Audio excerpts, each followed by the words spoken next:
వాళ్ళ దేవుడిని ఎలాగైతే నమ్ముకునేవారో ప్రభుని కూడా అలాగే నమ్ముకుంటున్నారు.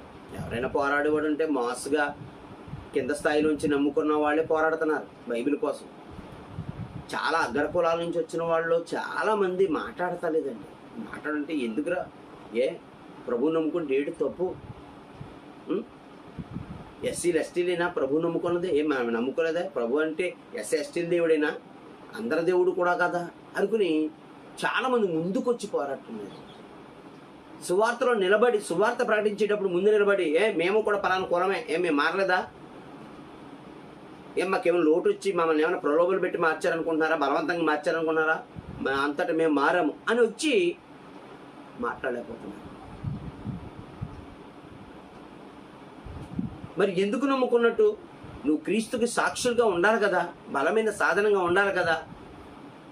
ఏరి ఇంతమంది రాధా మనోహర్ దాస్ లాంటి వాళ్ళు చాలామంది వచ్చి ఇదిగో బలవంతంగా మత మార్పులు చేస్తున్నారు, బలవంతంగా మార్చేస్తున్నారు అన్నప్పుడు ఈ మారిన వాళ్ళందరూ అగ్రకులాల్లో ఉన్న వాళ్ళందరూ ముందుకొచ్చి ఇంత యూట్యూబ్ ఇంత సోషల్ మీడియా ఉంది, కనీసం ఇంట్లో కూర్చొనైనా తమ సాక్ష్యం చెప్పొచ్చా ఇలా పెట్టుకుని?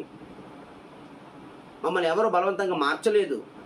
ప్రభు యొక్క శక్తిని తెలుసుకుని, ఆయన నామ యొక్క శక్తిని తెలుసుకుని మేము రక్షణ పొందామని ఎందుకు చెప్పలేకపోతున్నారు? బ్రాహ్మిన్స్లో మారిన వాళ్ళు ఉన్నారు, అగ్ర కులాల్లో మారిన వాళ్ళు ఉన్నారు, చౌదరిలో మారిన ఉన్నారు, కాపుల్లో మారిన ఉన్నారు, చెట్టు బజ్జీలు అన్ని కులాల్లో మారిన వాళ్ళు ఉన్నారు. వీళ్ళందరూ కనీసం వరసెట్టి వాళ్ళ సాక్ష్యాలని సోషల్ మీడియాలో దద్దరిల్లిపోయేలాగా వీళ్ళ యొక్క సాక్ష్యాలు పెడితే మమ్మల్ని ఎవరు మార్చలేదు. మా ఫ్యామిలీ అంతా మేము ప్రభులోకి మారాం, మతంలోకి మారలేదు. క్రీస్తు మార్గం నచ్చి అది నిజమని తెలిసి మేము మారాం. ఇందులో డబ్బు లేకపోవడం వల్ల, వస్త్రం లేకపోవడం వల్ల, తిండి లేకపోవడం వల్ల మారడం కాదు. పాపం నుండి రక్షించబడే లేక మారం. పరలోకానికి తీసుకెళ్ళేవాడు, స్వర్గానికి తీసుకెళ్లేవాడు లేక మారం.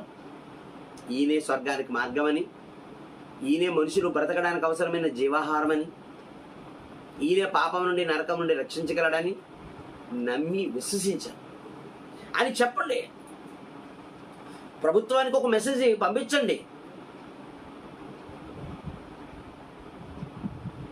ప్రభుత్వానికి కూడా తెలియాలి కదా, మా ఇష్టపడమే నేర్చుకున్నాం, మీకేటి ఎవరికి ఇష్టమైనటువంటి మతాన్ని, ఎవరికి ఇష్టమైన దేవుడిని వాడు అనుసరించాలని రాజ్యాంగం చెప్పింది. రాజ్యాంగం చెప్పడం ఏంటి? లోకంలో ఎవడి ఇష్టమైనట్టు వాడు ఉంటాడు, ఎవరికి ఇష్టమైన చదువు వాడు చదువుకుంటాడు, ఎవరికి ఇష్టమైన పని వాడు చేసుకుంటాడు, ఎవరికి ఇష్టమైనది వాడు వండుకు తింటాడు, ఎవరికి ఇష్టమైన బట్టలు వాడు కేసుకు తిరుగుతాడు. ఏమన్నా ఆలోచించండి.